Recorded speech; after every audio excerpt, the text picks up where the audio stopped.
روحانیت کی تلاش کے معزز سامعین السلام علیکم۔ شیمون نامی ایک آتش پرست حضرت حسن بصری رحمۃ اللہ علیہ کا پڑوسی تھا۔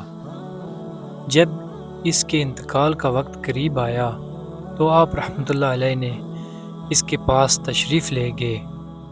کیا دیکھتے ہیں کہ اس کا سارا جسم آگ کے دھوئیں کی وجہ سے سیاہ پڑ گیا ہے۔ آپ رحمۃ اللہ علیہ نے کوشش کرتے ہوئے اسے اسلام قبول کرنے کی دعوت پیش کی اور رحمت الہی کی امید دلائی۔ اس نے عرض کی کہ میں 3 چیزوں کی وجہ سے اسلام سے دور ہوں۔ نمبر 1، جب اسلام کے نزدیک دنیا بہت بری شے ہے تو پھر تم لوگ اس کے حصول کی جستجو کیوں کرتے ہو؟ نمبر 2، موت کو یقینی تصور کرنے کے باوجود اس کے لیے تیاری کیوں نہیں کرتے؟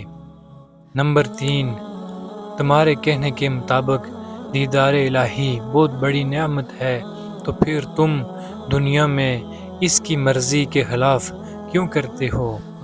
تو حضرت حسن بصری رحمۃ اللہ علیہ نے ارشاد فرمایا، ان سب چیزوں کا تعلق تو اعمال سے ہے، عقائد سے نہیں۔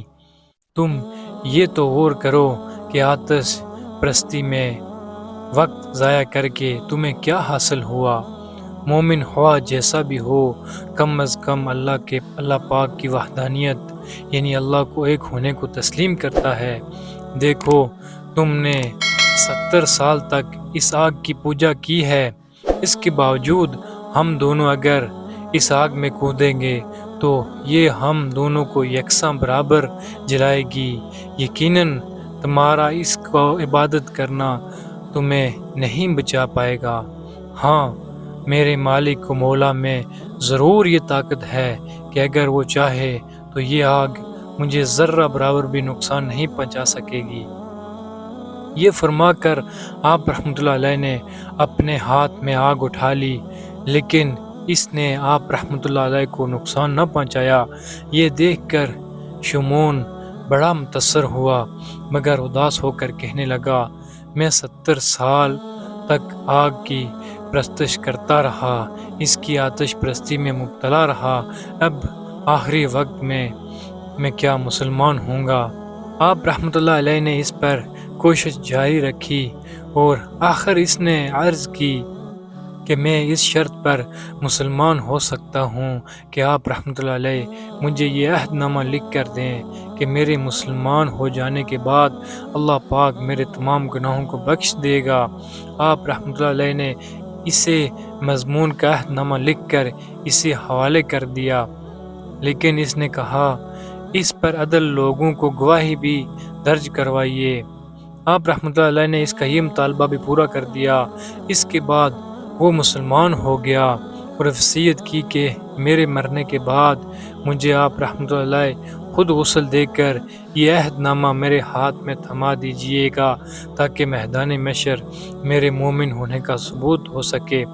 یہ وصیت کرنے کے بعد اس نے کلمہ شہادت پڑھا اور اس کی روح پرواز کر گئی۔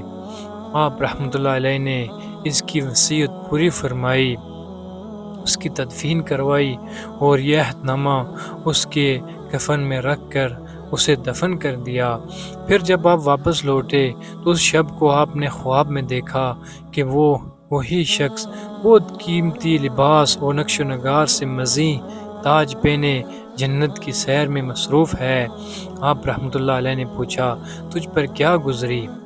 اس نے عرض کی، خدائے پاک نے میری مغفرت فرما دی اور مجھے ایسے انعامات سے نوازا کہ میں بتا نہیں سکتا، لہٰذا اب آپ رحمۃ اللہ علیہ پر کوئی بوجھ نہیں کہ یہ عہد نامہ واپس لے لیجیے، کیونکہ اب مجھے اس کی حاجت نہیں۔ جب آپ بیدار ہوئے تو وہ عہد نامہ آپ رحمۃ اللہ علیہ کے ہاتھ میں موجود تھا۔ آپ رحمۃ اللہ علیہ نے اس کی کامیابی پر شکر ادا کیا۔